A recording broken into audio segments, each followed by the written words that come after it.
Hi, in this video I'm going to show you guys how to solve a quadratic inequality.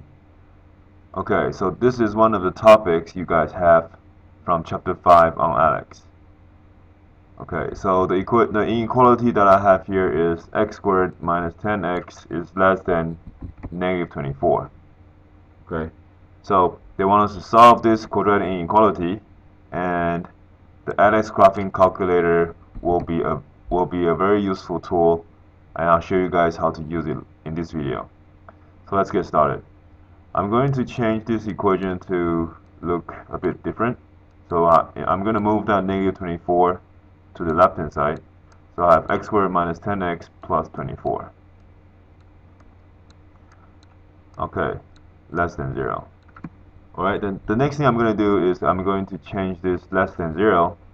I'm just going to treat this for now as equal to 0. Alright, so on my left hand, everything on the left hand side is still the same. So let me just copy that down. 1 second. Okay, copy this, put it here. This is equal to 0. Okay, so now I'm just going to put this equation x squared minus 10x plus 24 equals to 0. I'm going to put that in my graphing calculator. However, I do not have access to the Alex graphing calculator as you guys do, so I'm going to use another graphing calculator, that is called Desmos. You guys will need to know how to use the Alex graphing calculator. Okay, if you need help with that, make sure you talk to me in class. Alright, so I'm gonna switch my screen to my Desmos graphing calculator, and we will carry on over there. Okay, so here I have my Desmos graphing calculator, and this is the equation that we had just now, x squared minus 10x plus 24, and this is my graph, right?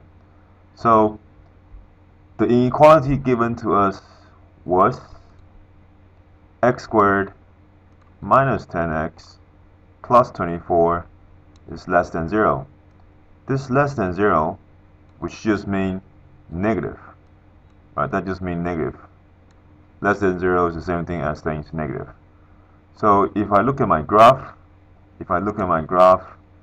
I'm talking about the region that gives me a y value of negative, right? So which is exactly this portion of the graph, this part, right? This part.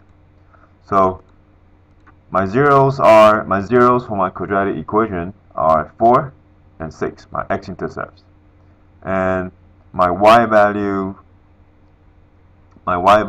is negative because it is below the x-axis between those two x values. X equals to 4, x equals to 6.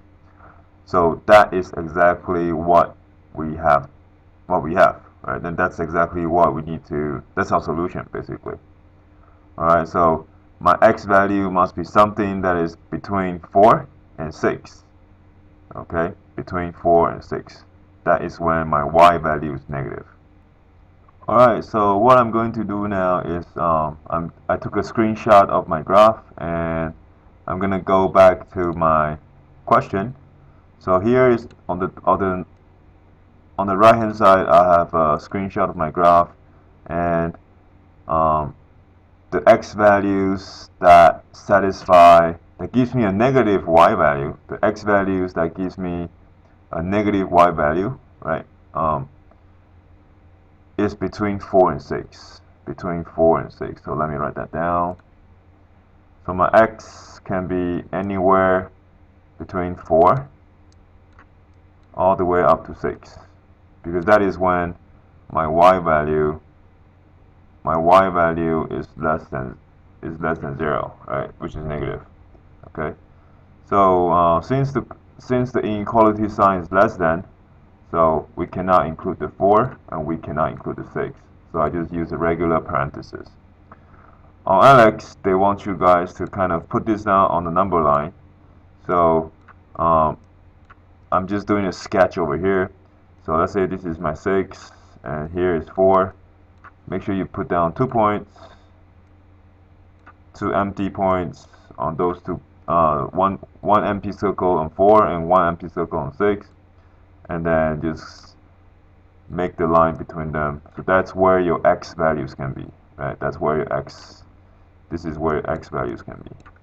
Okay, when your x values is anywhere from 4 to 6, not including those numbers, right? Not including 4, not including 6. When you put that in your equation over here, you always get something that is nested less than negative 24. And that's it. Good luck. I'll see you guys later. Bye.